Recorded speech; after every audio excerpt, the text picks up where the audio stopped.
Unfaithful wife that I still have trust issues with will probably contact her AP soon despite agreeing to no contact and the consequence of divorce. I am approaching the 1-year anniversary of my D-Day. Here is my story. We are both in our mid-40s. We have been together for more than 30 years since high school. We have 2 teenage children. My wife, her choice has been a psalm for most of the last 15 years whilst I have worked hard in a stressful but well-paid job to provide for our family. A few years ago my wife and I went through the traumatic experience of the death of one of our children. My wife struggled more than myself.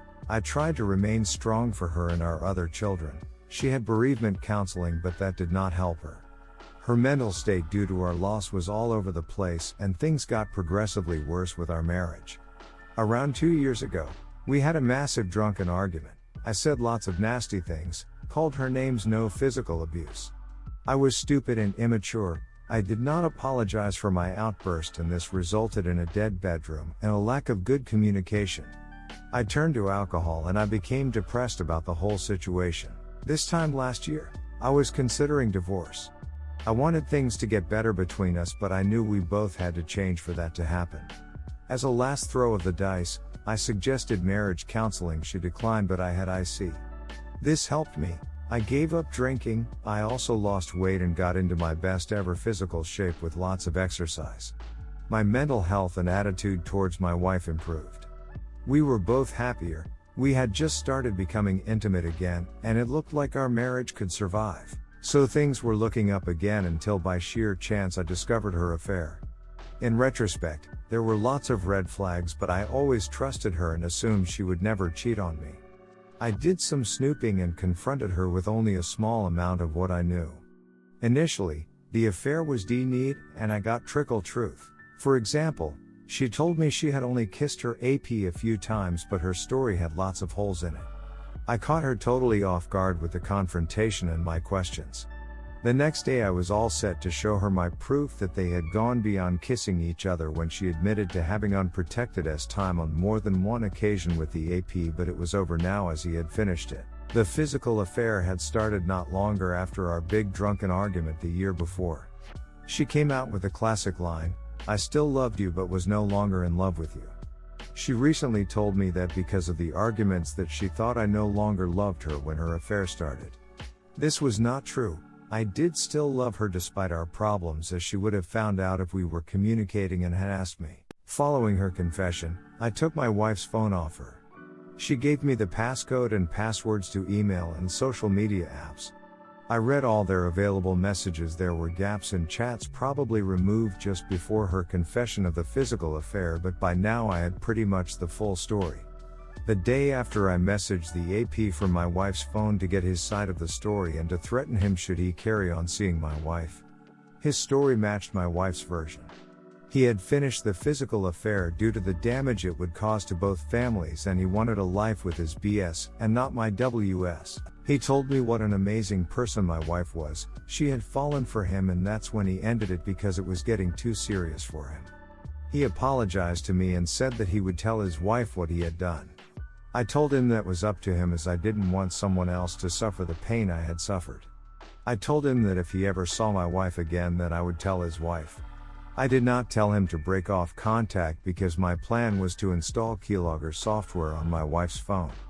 Bear in mind that we were in the middle of lockdown at this point in time, so there was no way that they could see each other. For the next few weeks, they would message each other. My wife told her AP that I knew about them.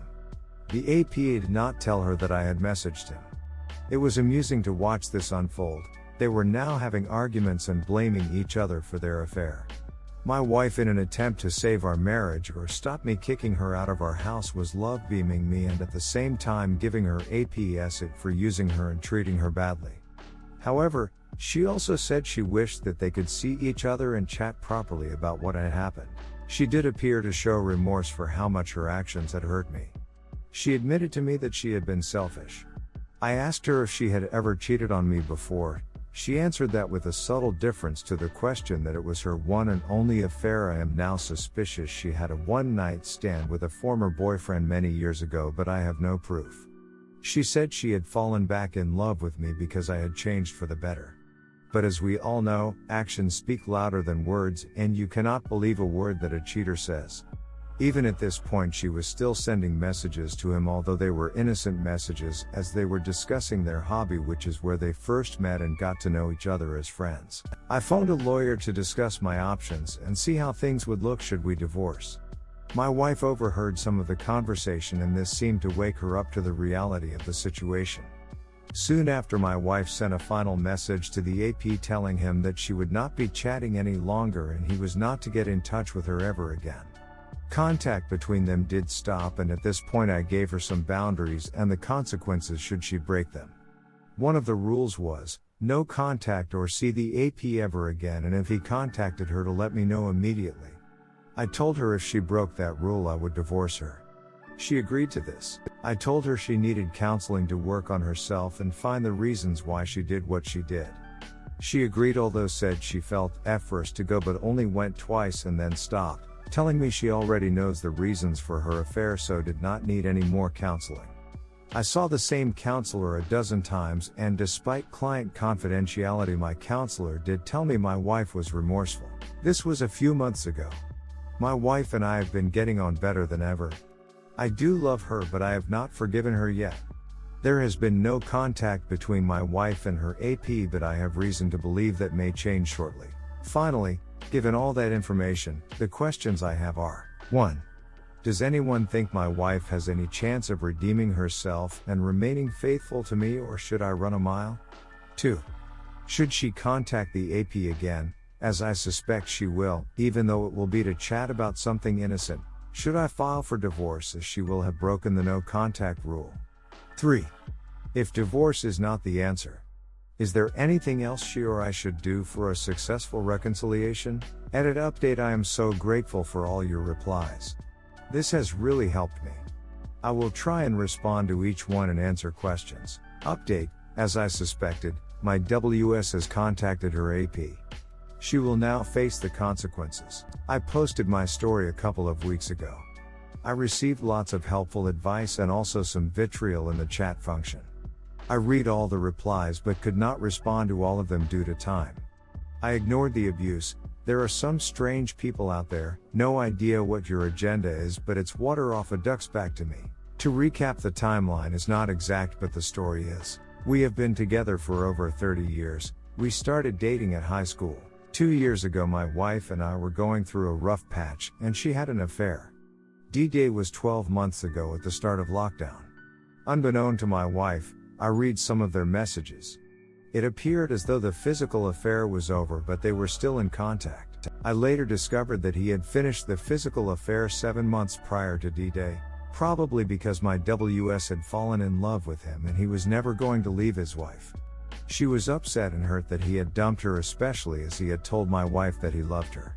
They remained friends and continued to message each other. My wife told him that she could not get him out of her head. This time last year I had never heard of Reddit. I did not know who to ask for help or advice. I know my methods are a bit messed up, but my cunning plan was to try and get the whole truth about the affair and determine if our marriage could be saved.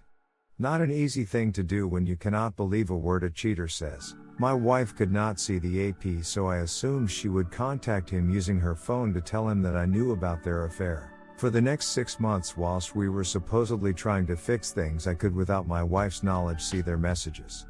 Some brief highlights are as follows. They both lied to each other and they both blamed each other for the affair. He said their friendship crossed the line and he regretted what they did. My wife never said she regretted the affair. He cherished their moments together but also wanted to try and forget it ever happened, an oxymoron. My wife told him that she hated him and that he had used her. He did need this, but other times she said that she missed him, also contradictory. She said that she was broken and she could not live with the hurt she had caused me, so at times she did display some signs of remorse. On a number of occasions she said that she would not be able to see him again and she was not going to contact him ever again. A few days later she would message him. During these 6 months, I got myself into great physical shape. I had IC, there was hysterical bonding. My wife told me that she had made a huge mistake. She wanted a future with me. I meant the world to her. She had fallen back in love with me. I asked her if she could go back in time and change things, what would she do differently?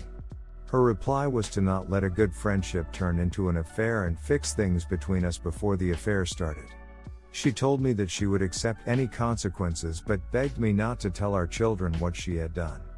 Our children do not deserve to be hurt. The truth was she did not want them to hate her. On the plus side, my WS did not say anything derogatory about me to the AP, at least not from the messages I have read, but she must have said stuff about our marriage to him previously. He said things like, "I hope you can correct the things that were wrong between you, I hope you can move forward," etc. On the negative side, my WS told him that I loved her and she was going to be okay, presumably because she thought I was not going to leave her, but she never said to the AP that she loved me. At one point she got angry with the AP and said, "All I need is my children." She never said that she needed me or loved me. 6 months ago, I thought reconciliation was going to be impossible. I rang a lawyer to discuss my options. My wife eavesdropped on some of the conversation. I don't know how much she heard, but this was the wake-up call she obviously needed. At this point her attitude changed and she finally broke off contact with the AP. I set some boundaries and consequences. The main one being, no contact under any circumstances, otherwise I will divorce her. She agreed to all my conditions. Given all the messages I had read between them, I was doubtful that she would not contact him again, but for 5 months she maintained NC and things seemed to be going in the right direction between us. A few weeks ago, my wife discovered from a mutual friend of theirs that the AP has an incurable disease. I thought she would contact him, and sure enough she has done. She has betrayed my trust yet again. The messages were innocent enough to begin with. She sent him positive thoughts. She hoped the treatment would be a success, but then she said, "Get better soon and look forward to seeing you soon." And the final dagger into my broken heart. WS, one last thing. Do you regret meeting me? AP, no. WS, good, me neither. That's all, folks. I am done with her. There is nothing left worth fighting for. I know divorce is going to cause me and our children hurt and financial hardship. I know she has mental issues, but she is not willing to get help and I cannot force her. I know there is no point wasting any additional time trying to understand her actions, but I still wonder how she could do this to me and our children. I am going to speak to a lawyer again, this time without her knowing, and get her served. I hope to get joint custody of our children. The starting point for the split of our financial assets will be 50-50, but I want to try and get more than this by hook or by crook. I will be receiving some inheritance once the house of my deceased relative is sold. I also have Bitcoin that I purchased a few years ago, and the value of this has increased to a nice amount of money. I also have a large pension pot. Is it possible to prevent my STBXW getting her hands on the proceeds? Update: trial separation, good or bad idea? Today, my adulterous wife offered to stay at her parents' house for a short while to help me to heal and decide what I want to do. This suits me as I need a break from her. I can plan my exit strategy better and sample what life on my own and with our teenage children would be like. Our children are unaware of their mother's adultery, so she or us are going to have to tell them soon or come up with an amazing excuse as to why their mother has temporarily moved out. Telling the truth to our children is obviously the best strategy. Something my wife has been desperately trying to avoid, so I am waiting for her to have a change of heart on the trial separation. Assuming the trial separation goes ahead, I expect it won't be long before she will be pleading to come back home and make a fresh start. What sort of conditions should I set for the trial separation? Things like she still must stay away from her AP, etc. One last thing, a little anecdote from today. I was triggered this weekend when I ended up cycling through a park that I knew my wife and her AP met for one of their trysts. I knew from GPS that they had spent about 90 minutes stationary in one particular secluded wooded area of the park. She does not know what I know, but I have never asked for details of their time plots.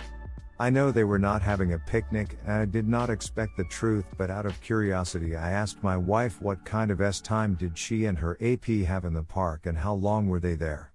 Her reply, wait for it, unsure how long we were there as we did go for a run. It wasn't what you would probably describe as full-blown time. I asked, how would you describe it? Her reply, fumbling I suppose. A few more questions from myself as this was a bit bizarre, and then I asked, Did you give him OLS time? She proceeded to start waffling on about her counselor telling her that it's not a good idea to talk about the S-time ol side of things. I replied, so the answer is yes then. Where did he come? Her reply, he didn't. And apparently neither did she. He did not give her cunnilingus either. In conclusion, that is a lot of time spent fumbling with no end result. Edit a quick update on the fumbling episode. I decided to question her further due to her version being a bit strange. I said all I want is the truth, and how am I supposed to believe anything she says when she continues to lie to me? She has told me they did not have OL, they tried to have full intercourse, but on this occasion he had trouble getting an erection. I do actually believe her now, but why would she not say this? Could she have been saving his embarrassment? I still think she would have tried some OLS time to get him hard. So the story has changed to over an hour of trying to get him hard and not achieving much. She admitted that he didn't have any ad at the other parks, so maybe this park was not to his liking.